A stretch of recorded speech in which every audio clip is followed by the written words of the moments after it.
In 1979, movie theaters were overtaken by a story of sci-fi horror made possible by the success of Star Wars, that saw a group of space travelers happen upon a long-lost ship, only to soon discover unknowable terrors far beyond man's understanding, twisting and corrupting the flesh in their desperate fight to escape.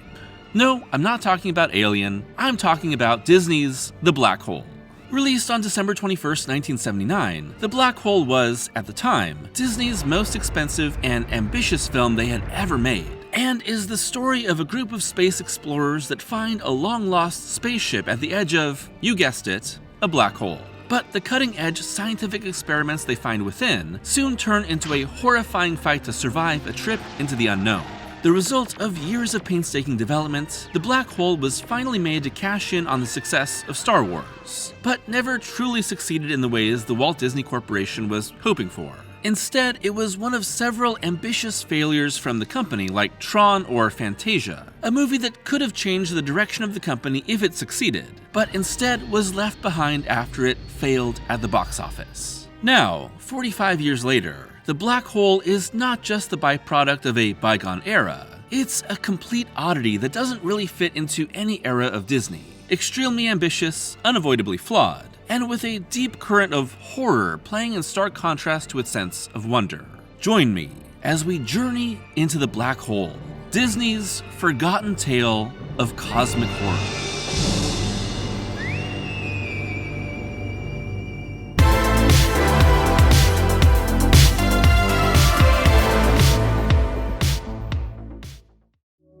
In the year 2130, the USS Palomino spaceship is at the end of its deep space exploration when it discovers the long-lost USS Cygnus, a spaceship designed to investigate black holes that disappeared 20 years ago.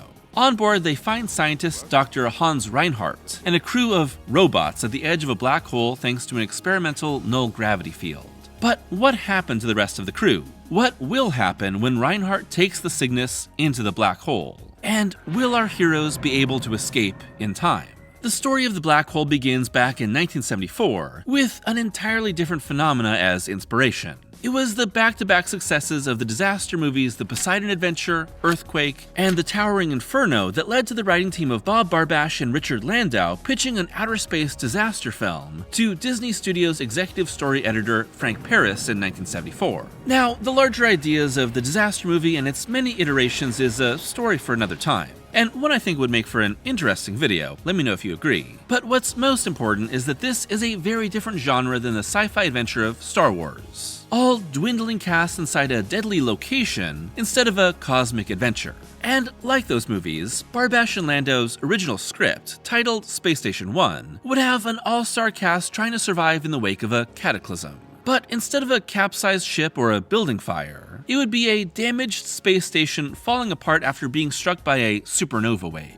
Approved for development by Disney, the film that was retitled Space Probe 1 and then eventually The Black Hole underwent several different iterations under producer Winston Hibler. Hibler suggested that a black hole be the space phenomena that threatens the station, and then hired William Wood to rewrite the screenplay. Eventually, illustrator Robert McCall, who had worked for NASA and on Stanley Kubrick's 2001: A Space Odyssey, was hired to create concept art for the film. Still, Disney was far from done with deciding what the film would be, hiring director John Hoff, who had just directed Escape from Witch Mountain for the studio, and having Sumner Arthur Long rewrite the movie again. But in 1976, with the script still not approved and disaster films becoming passé, the film hit its biggest hurdle as Winston Hibler, who had seen it through its many ups and downs, passed away. For a little while, it seemed like The Black Hole was dead. That is, until May 25th, 1977, and the premiere of a little film called...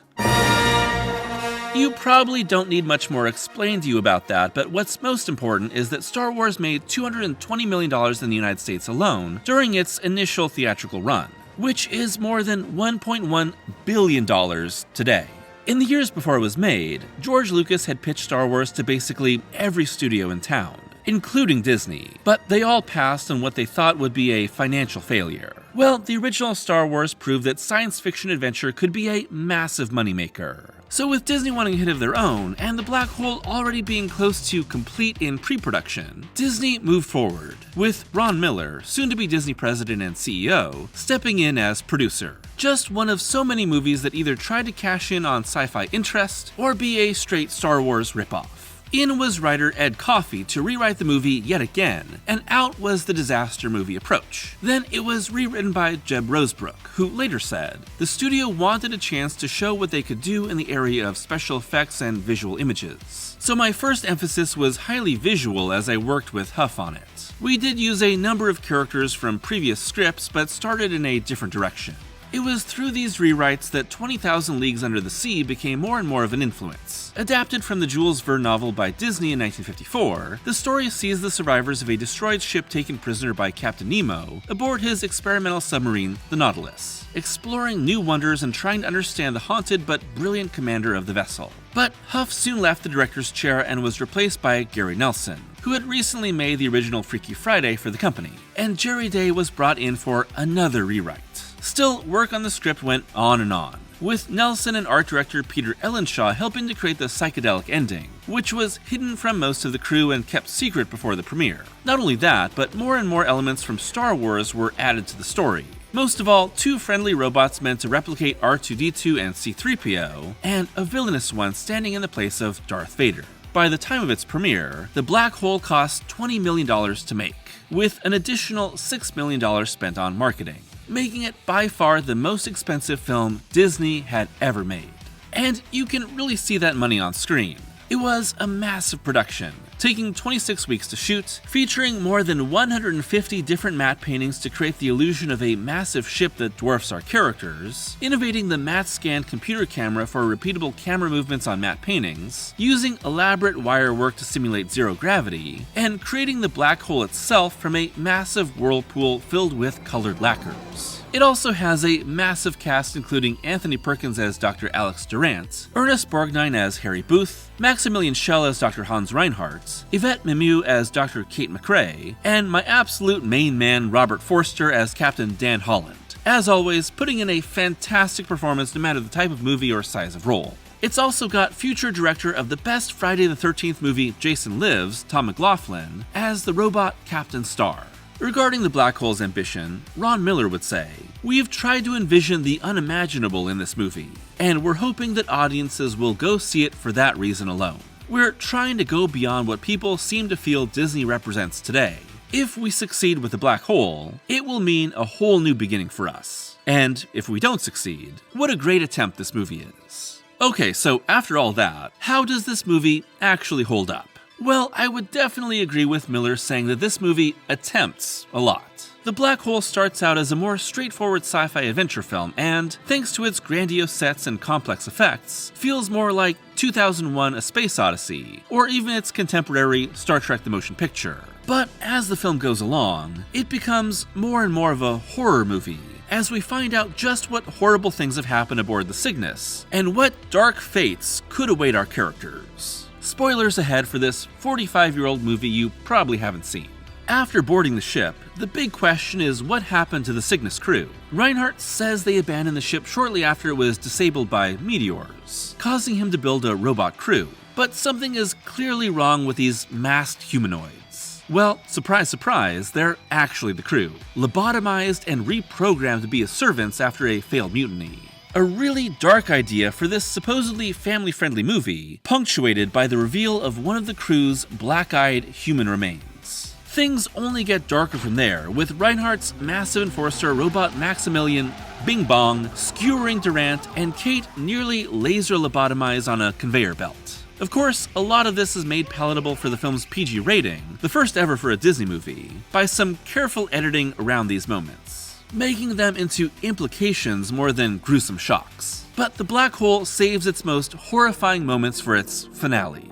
"We deliberately went after the PG rating, just to get away from the G rating," said director Gary Nelson. "At first we didn't know exactly what would make it PG, so we decided that we would say it was too intense for younger audiences. Plus, dams and hells never appeared in Disney films until The Black Hole. To go along with that rating and Nelson's attempts to present the film as a more mature story, the Disney branding was taken off the picture and in its place was Buena Vista Productions, Disney's subdivision that was primarily used for productions outside the US. Together, these new labels were designed to move The Black Hole further away from the largely kid-friendly image of Disney and towards something more mature. But there really was no escaping the Disney connection, and as a film, it still bears a lot of the hallmarks of their live-action creations throughout the previous decades. The Black Hole doesn't necessarily present itself as a horror movie, and its pacing and atmosphere often aligns more with space adventure than horror. But there are so many elements of this story that would be terrifying if shown in a slightly different manner. Much like Ridley Scott's Alien, The Black Hole is structured around a spaceship functioning as an old dark house, full of secrets, traps, and death. But instead of ghosts or vampires or even aliens, the threat of this Disney movie is outer space phenomena and science gone mad. Cosmic horror can come in many forms. There's the Lovecraftian side, with ancient gods beyond our understanding that can drive us mad by simply being seen. There's alien horror, more scientific but still focused on unrealistic monsters that invade or are discovered by unlucky explorers. And there's the more grounded approach of space horror, where realistic space travel encounters concepts and creatures we're not ready to deal with. In all of these, we come face to face with the unknown, only in the form of something outside of our earthly reality. Black holes are one of the great scientific unknowns, a real occurrence that is still not fully understood by researchers. The idea of a black hole was first proposed by astronomer John Mitchell in 1784, more concept than real defined occurrence. And in the years following, pioneering researchers and physicists like Carl Schwarzschild, Albert Einstein, David Finkelstein, J. Robert Oppenheimer, and more helped to further understanding of the properties and origins of a black hole. The first black hole to actually be officially identified was the Cygnus X-1, namesake for the film Spacecraft in 1971 by Paul Murden and Louise Webster. And in the decades since, around 50 different black holes have been identified across the known universe. And yet, black holes can't truly be known or seen. Only their effects on the space around them can. Their density so massive that not even light can escape their gravitational pull. What happens to matter that's pulled into a black hole? It's all only theory and speculation, but I can pretty much guarantee it isn't what happens in this movie. Because while playing with real cosmic occurrences, there's nothing all that scientifically real about what happens in the black hole. If the magical anti-gravity field that can defy a black hole or a psychic connection with a robot isn't evidence enough, having our heroes float around in space right next to one of the strongest forces in existence without being spaghettified should dismiss any beliefs in the scientific logic of the whole story. In reality, a black hole's pull is so strong you'd be stretched into a thin smear in an instant. An idea that's both way scarier than anything in this movie and too disturbing for the all-ages balance it's trying to maintain. To me, one of the major reasons behind the black hole's failure to connect is that it doesn't really know what kind of movie it wants to be, which is not too surprising given how many iterations it went through before filming. Of course, Disney wanted this movie to be Star Wars, and that becomes more and more obvious as the film goes on, with a late-game action sequence filled with laser blasters, metal corridors, helmeted guards, and lots of robots that is essentially just A New Hope's Death Star escape. But it's also a much more serious, adult-minded film.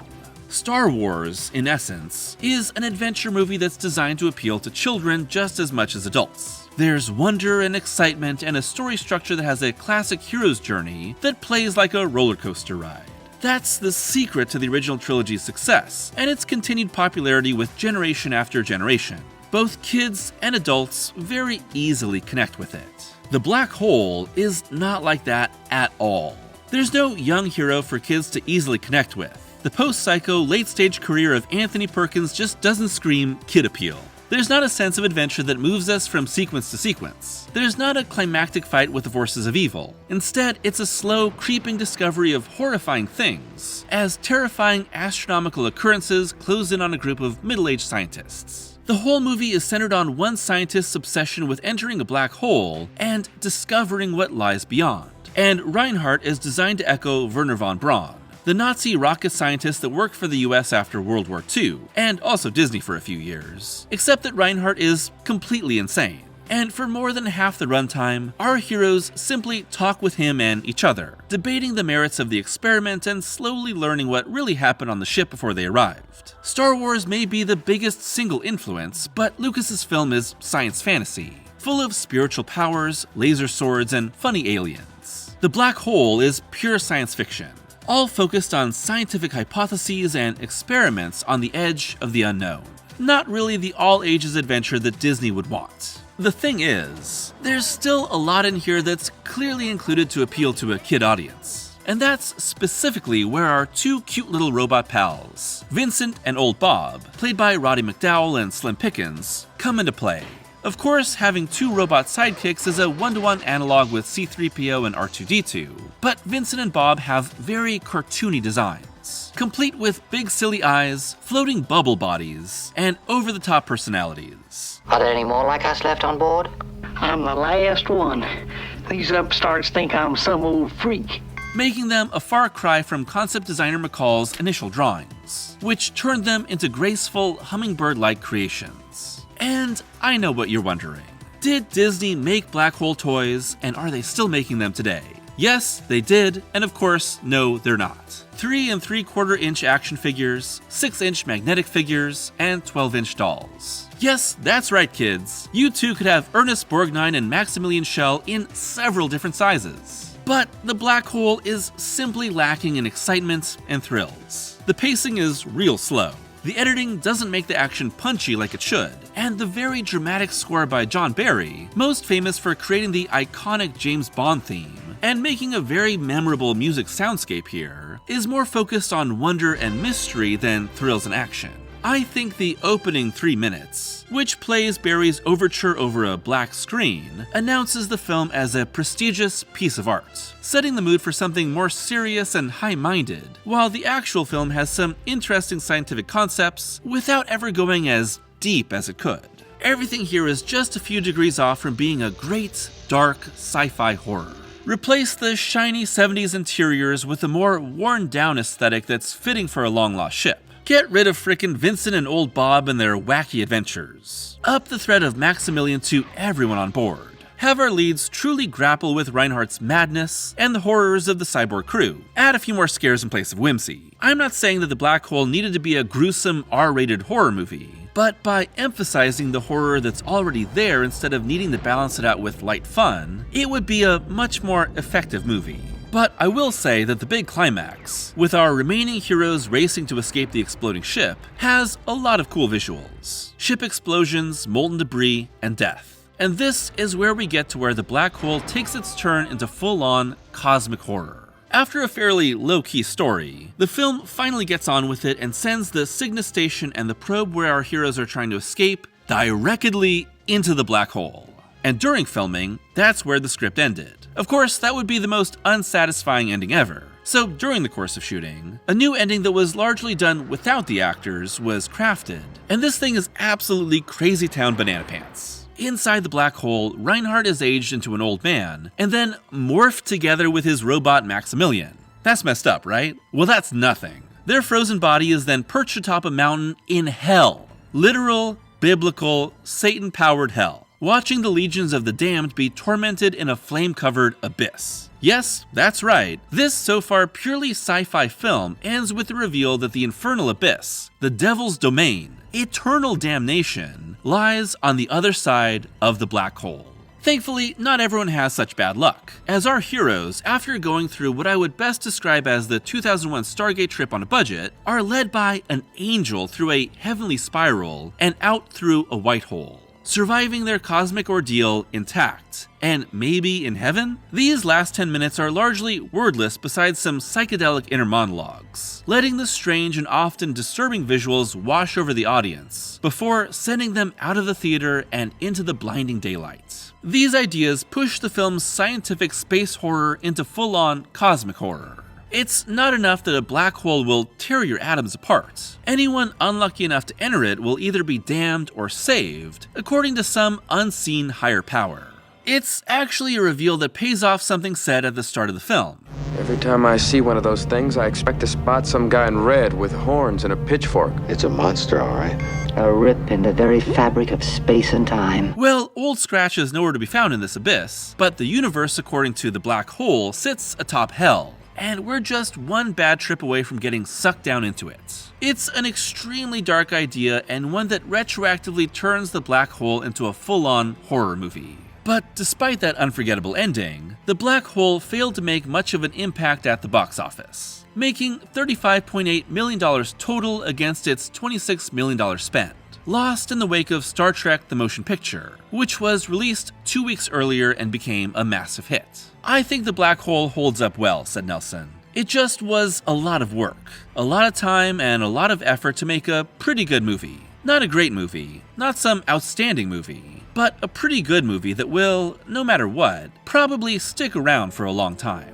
Still, the boundary-pushing nature of the black hole represented what Disney would strive for in the following years under Ron Miller, who would move from producer to president of the studio, pushing forward films like Tron and creating the Disney Channel and Touchstone Pictures before he was ousted in favor of Michael Eisner. And now you see how all these videos I've made these past few years connect. Over the following decades, the black hole would mostly exist as an oddity within the larger Disney canon, too strange and dark to become part of the theme parks, and not successful enough to warrant a sequel. However, in 2009, director Joseph Kosinski, the man behind my beloved Tron Legacy, was announced as working on a remake of the film with writer John Spates, while finishing up his trip to the grid. But Legacy's underperformance, a crime I tell you, a literal crime, delayed production.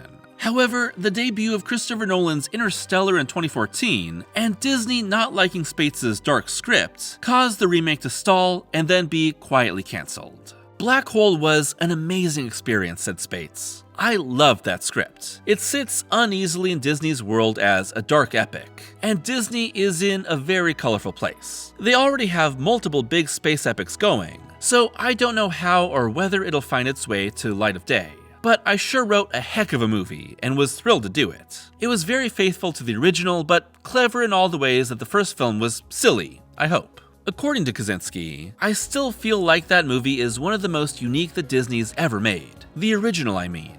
It's wild. The idea of a journey to a black hole is still one of those things that is very intriguing because it's not science fiction. They really exist, and all the effects that happen around them are real physics. So there is a great story to be told about that journey. Will Disney ever revisit the black hole? I doubt it. After all, it was a movie made to give them their own Star Wars. And now that the House of Mouse actually owns Star Wars, original films that share the same space are seemingly useless to them. To me, the black hole exists as true untapped potential. With all its cosmic horrors and the evils that humans do to one another in the name of progress, existing within Disney's original, but never fully explored. So, like its namesake, the real possibilities of the black hole will always remain a mystery.